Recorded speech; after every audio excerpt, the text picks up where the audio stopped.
Hello guys and welcome back to the channel. Now this episode we're stripping things down a little bit. For a long time I've been requested to do some kind of four-wheel drive basics for a while. There's a lot of complicated hectic stuff, building motors and welding in doors and chopping this and that. So today we're going to strip things back and do exactly that. Now one thing that I've always wanted to film and that you may learn a thing or two about is preparing your car for a trip. Now every time I've done this in reality, it's been like the night before a trip and it's been hectic, too busy, I haven't had time to film. So today we've set up a scenario, well, kind of opposite. We've actually recently just come back from the New South Wales trip. You may have seen that on the channel recently. So we're doing this after the trip, but nevertheless, it's a perfect time anyway because the car's kind of been running for a bit. So we're gonna go through and check everything. And I'm basically gonna take you through exactly what you should do when you want to prepare your four-wheel drive for a trip. So just imagine, just pretend we're about to go on another adventure in this car, and this is the kind of extent I go to when I do those sorts of things. Oh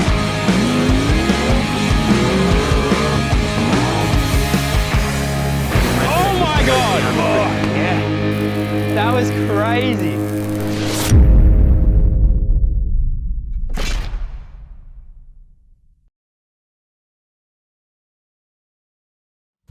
This weekend, guys, is the Show Dirt event for Queensland down at QSEC. So if you haven't already, make sure you save the date. Saturday afternoon from 3 p.m. You can bring your car on the day and enter at the gate. Spectators are welcome. Every four-wheel driver is welcome. You guys have heard all about it by now. So definitely, guys, we'll see you there. And second part of business, obviously, we're going to draw the winner from the Fuel Off-Road Wheels giveaway from last episode.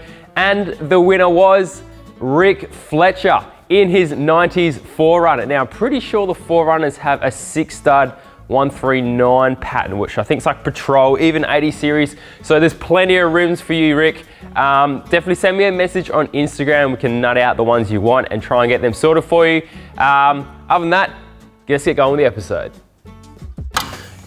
So what you find is probably going to get into a little bit more depth than what you do with a normal service. So we're going to go through and do all the standard stuff, but we're going to go a bit deeper and extra around the diffs and also lubing up a lot of those nipples, drive shafts, unis, all that kind of stuff. So we'll get hooking into this thing. First things first, we're going to drain all the fluids out of this thing, engine, gearbox, transfer case, both the diffs, to get things ready to replace.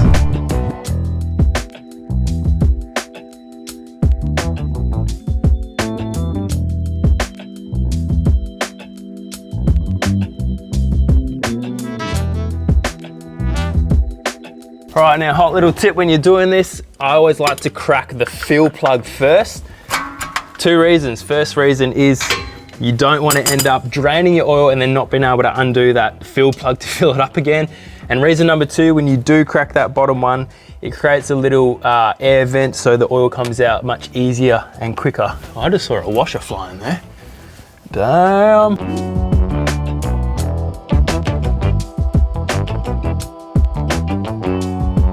Alrighty, now that we've got all the oils and fluids drained, I'm gonna go through and start changing out all the filters. Now, if you're not sure what filters you want in your car, I'd jump down to Supercheap to grab this, and what they've actually got are iPads set up so you can basically put in your rego or your make and model of car, and it'll tell you all the different filters and types, oils, everything to do with your car servicing that you need. So you can use that tool if you need. So basically, first one, very important, we're gonna change the air filter. And then this car, we've actually got the Ryco water fill separator, so that's the Z980 to change that filter. Then we've got our standard fuel filter, which we'll swap out as well, and of course an oil filter. So we'll go through, swap all them out, and then we can start looking at filling these things up.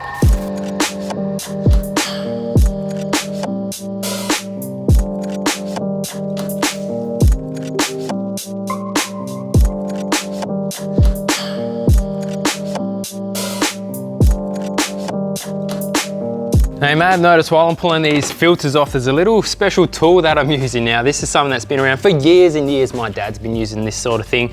They've even got more fancy ones now with an actual clamp and that, but this one I find is the most kind of reliable, easiest to get into tricky places. It's basically a belt and you put it around the filter and twist it, and then you can actually use your ratchet, your 1/2-inch ratchet, and it will tighten and the strap around it, clamp on, and be able to undo it. So that's how you can get those tight filters undone, because of course when you put them back on, you use a small film of oil around the ring of it, and then you just do them up hand tight. But to undo them, you need a little bit of extra force.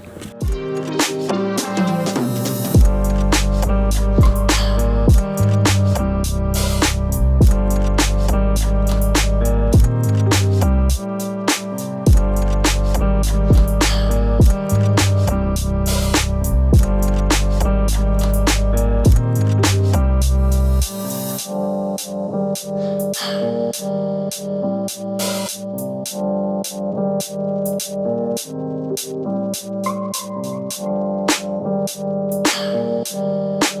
guys, now that we've got all the filters installed, done the fuel filters, the oil filter and the air filter, it's time to start filling this thing up. So obviously start with the engine oil. Same sort of deal. If you don't know what to get, down at Supercheap you've actually got the iPad there and it can take you right through all the different oils you need for every part of the car. So we've gone for a 1040 diesel oil here for the engine. It'll also tell you the capacity as well. So if you're not sure how many liters it takes, it'll be there as well. Then what do we got? We got some 7590. That is for, I'm pretty sure that's gearbox, yeah. So manual gearbox.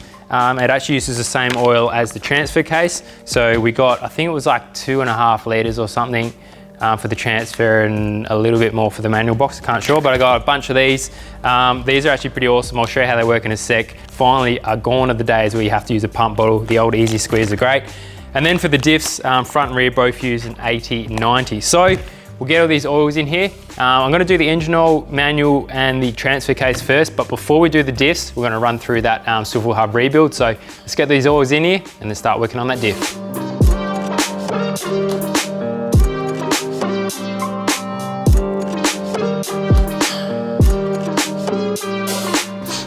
All right, one other important thing to check when you're under the bonnet here with all the fluids is the radiator. Now that's one thing that can corrode quite easily, and a good way to tell is by the color of the fluid that's in there.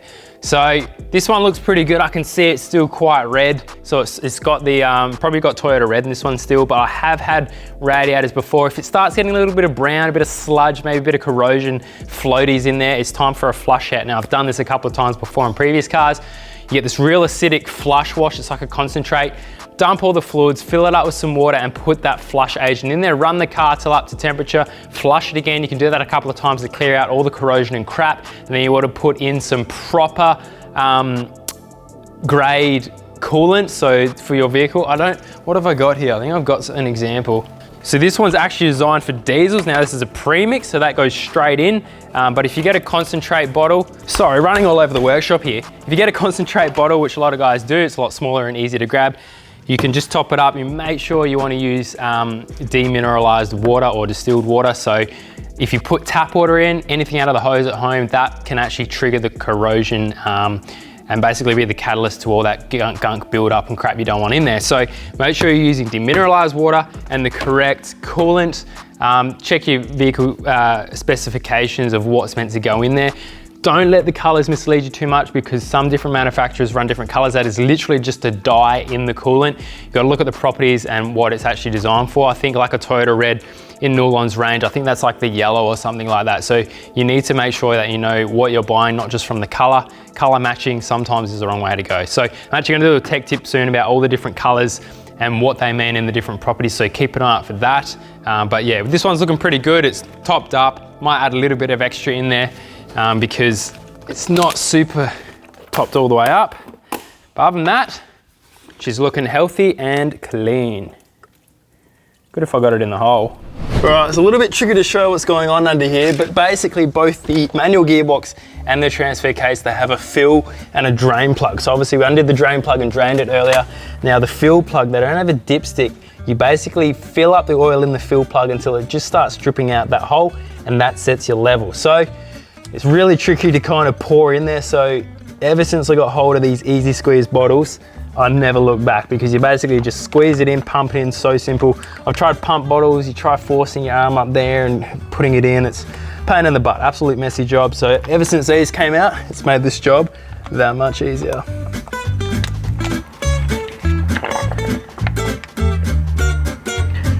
One down, two to go. Righty, pretty much all the fluids are in there now. So one last thing I want to do, you just want to run the car and then recheck the dipstick on the engine oil. The reason for that, when you're changing your fuel filter, that's obviously dry, so it needs a couple of seconds to pump through the oil into that filter, then recheck the level because it may have dropped a bit. And also we've primed that fuel system by changing both the filters, prime it up, run it, make sure there's no leaks. So once we tick those two boxes, then we can move on to this diff.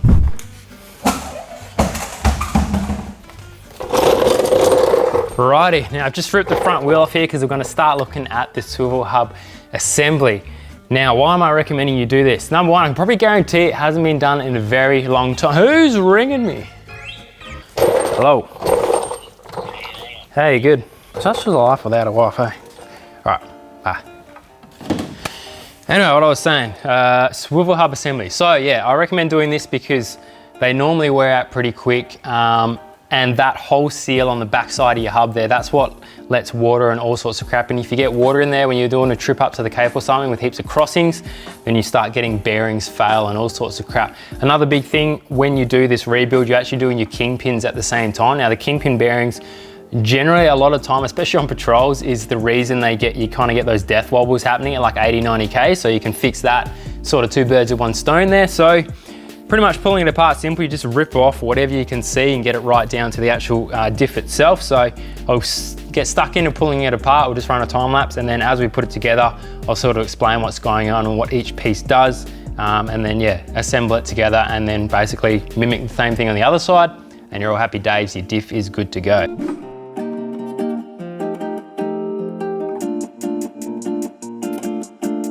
Okay, the whole Swivel Hub assembly is apart now, and well, pretty much what I suspected. Around the back side of the diff, there's a lot of corrosion built up where that wiper seal goes. It's getting a bit pitted.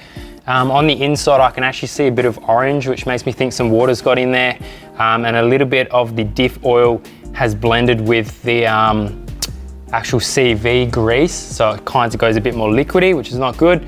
And then the Kingpin bearings, they are looking really dry, which also isn't good. So we'll go through and start replacing all this stuff. First, I'm gonna go and clean up a lot of the bits and pieces, the actual swivel hub, get all this grease off of here. I'm gonna knock the bearing races out for the Kingpin bearings because they're getting replaced. Pull all the bearings out of the actual hub and brake rotor assembly, and knock out the rings on that too. Pretty much clear everything out of here, clean it, all the bearing is gone, and then we can start afresh putting this thing back together.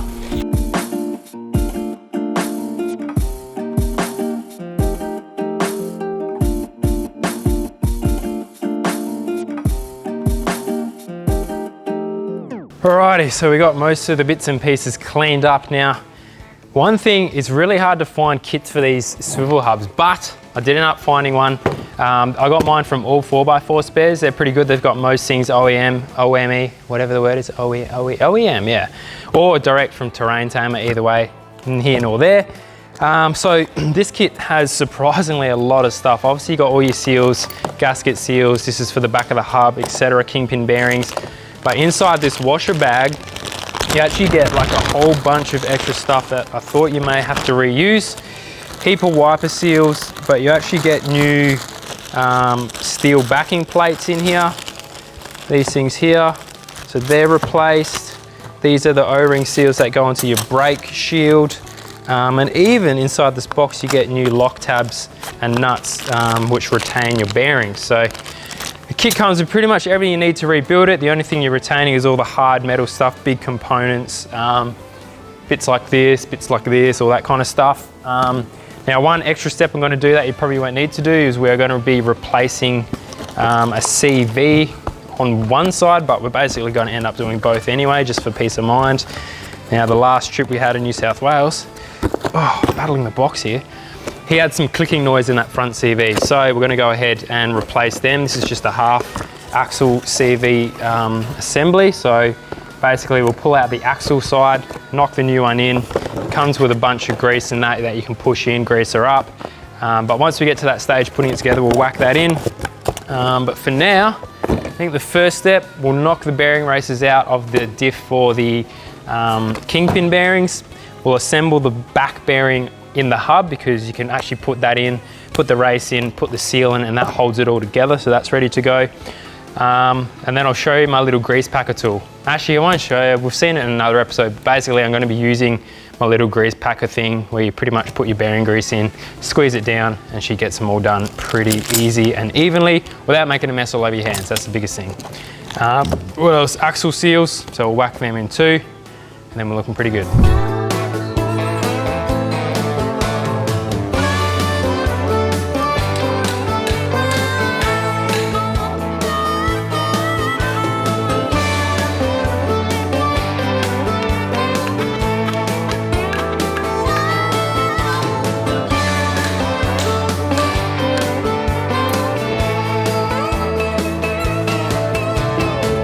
Alrighty, so this is that fancy tool I got super excited with last time I used it, because for years and years I've been doing it the old fashioned way, where you put a big lump of grease on your palm and you push through all the grease through the bearing. It takes a while, and then this fancy new technology comes out where you basically screw it down, put some pressure on it, and it just feeds the bearing straight up. So I've filled it with some high quality grease. What is it? Some extreme performance nylon grease with PTFE. So this is like wheel bearing grease, high temperature, high pressure. This is the go for your wheel bearings. So I filled it up with that, push it down. Oh, you can hear it, you can feel it go through. Super satisfying. Righto, now the main bearings are done. Kingpin bearing time. I've already knocked out the top bearing race, so I'll just knock out this bottom one. Because anytime you change the bearings, you want to change the race as well, so they all match up and mesh together. Jesus, a bit slippery with the grease. So the Kingpin bearings, don't ask me why they're called that. Maybe comment down below if you know why they're called a Kingpin bearing, who knows. But essentially it allows the swivel hub to swivel, but still gives it enough rigidity to basically keep your wheel on. So that's what they're there for. Now they need to be kind of tensioned properly. They will come with shims when you put new bearings in, like we're about to now.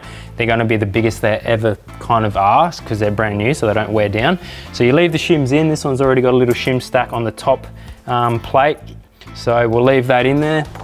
So you don't want to mix up the race from the actual bearing. So when we open one packet, we'll just deal with one at a time and throw the new race in. We'll do the top one. Wow. Pretty much in. Now, because these aren't a full high speed bearing, we can do it the old fashioned way. We'll just dump a bit of grease in there. Actually, you don't even want to use bearing grease in this one because it's high pressure, low speed, low temperature. You want to use some moly grease. Yeah. Oh yeah. All right. Top one done. All right, now we've got that seal in. I've done the lower kingpin as well. We can start looking at the wiper seal assembly. All right, so we'll get a couple of the plates. We need one of these washers. And then we got a foam seal, a rubber seal. So the first thing I want to put on is this little foam seal. Stretch that over, and then the rubber seal, and then this ring here.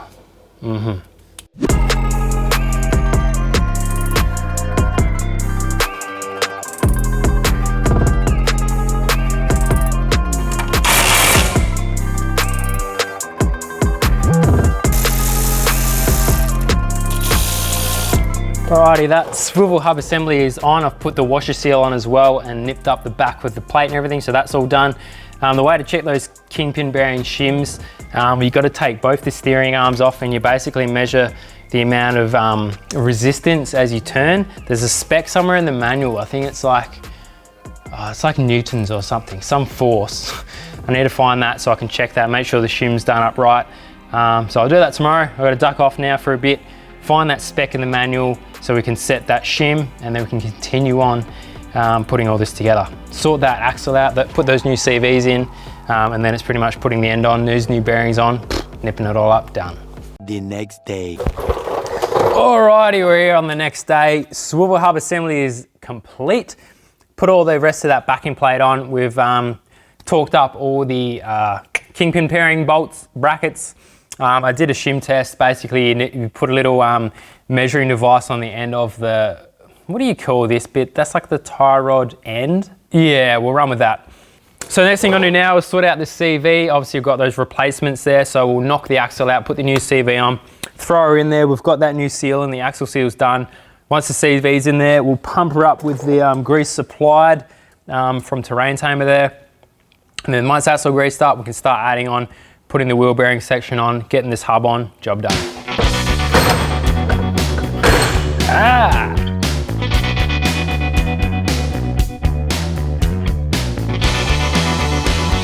All right, CV is in. You know what, guys? I am feeling generous. I have one more pair of genuine Pit Vipers to give away, and I was trying to decide on a good time to do this giveaway, and I think now is a good time as any. So super simple, guys, to win this one. I'm gonna pick a random winner from the comments. So all I want you to do is comment down below and tell me what's one thing you take with you camping, a little luxury, a little not so much of a necessity. Maybe it's a soda machine, maybe it's a bag of lollies, maybe it's your remote control helicopter, who knows? But tell me down below what your little thing you take camping is with you. And in next week's episode, we're going to be picking a winner from the comments to win the last pair of genuine Pit Vipers that I have. If we want to have some more of these to give away, you're going to have to hassle Pit Vipers for me, try and get some more on my hands. But I tell you what, these puppies are hard to get hold of at the moment. So good luck, guys. See you next week. We'll pick from the comments. Anyway, let's keep going and putting this thing together.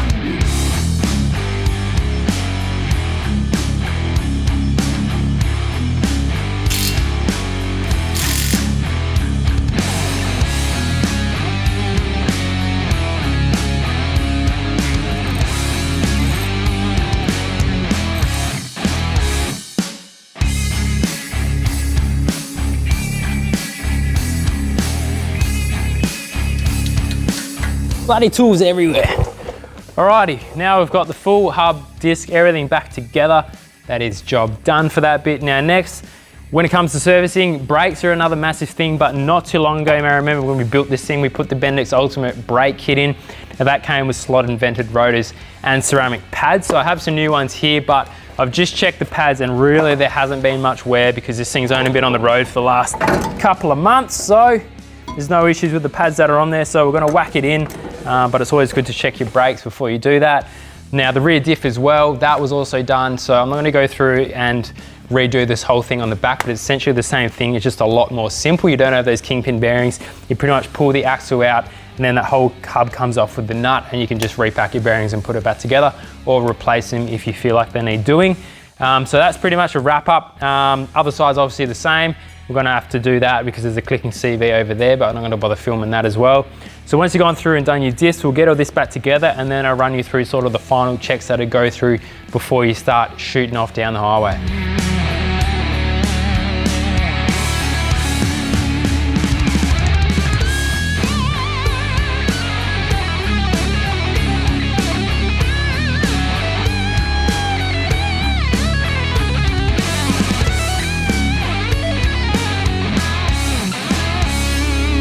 Alrighty guys, so now that that disc's back together, now it's all assembled, I went ahead and put some oil back in there, use a few more bottles of that Easy Squeeze, filled up the rear and the front disc with that oil replacement. So now that's done, the last thing I like to do is just go around and check for any obvious wear. Things that are rubbing against each other, maybe cracks in the chassis, paint, rust that's appearing, a little inspection as well. And then the final step, I like to go through and re-grease everything. That is something that you don't do on a normal service. You want to re-grease all your steering knuckles and joints. The uni joints in the drive shafts normally have knuckles as well. Sometimes your sway bars have a little nipple to grease up. Basically anywhere you see a grease nipple, pump a few pumps of grease in there so everything's lubed up, ready to hit the road. Because if that stuff goes out, when it's dry, a bit of water gets in there, you start having things seizing, breaking, etc. So now is everything all greased up and looking good. That was pretty much the final step. I want you to comment down below if there's an extra step that you guys put in when preparing your vehicle for a trip. I'm sure there's plenty of things you can do. It's basically never ending, but they're the major things. Make sure you do your oil changes, make sure you change all your filters, rebuild the diffs if they haven't been done for a while, and then grease up all those nipples and you're looking pretty sweet for a nice oily squeaky clean machine ready for that trip ahead. And of course taking spares as well. I've done a couple of videos on what I take spares and maintenance parts tools as well, so if you want to check that out, I'll drop a link down below for those videos. But after you've done a few trips around the country, you soon find out what parts you need to take with you. Anyway guys, that is it for this episode. We'll see you guys next time, and don't forget, if you want to win those pair of Pit Vipers, to comment down below what you take on your trip that isn't a necessity. I want to find out those funny answers, and we'll pick a random winner in next week's episode. We'll see you then. Peace! If you like this channel, why don't you hit that subscribe button? And I promise, tomorrow morning you'll wake up with a bigger lift and tyres on your 4-wheel drive.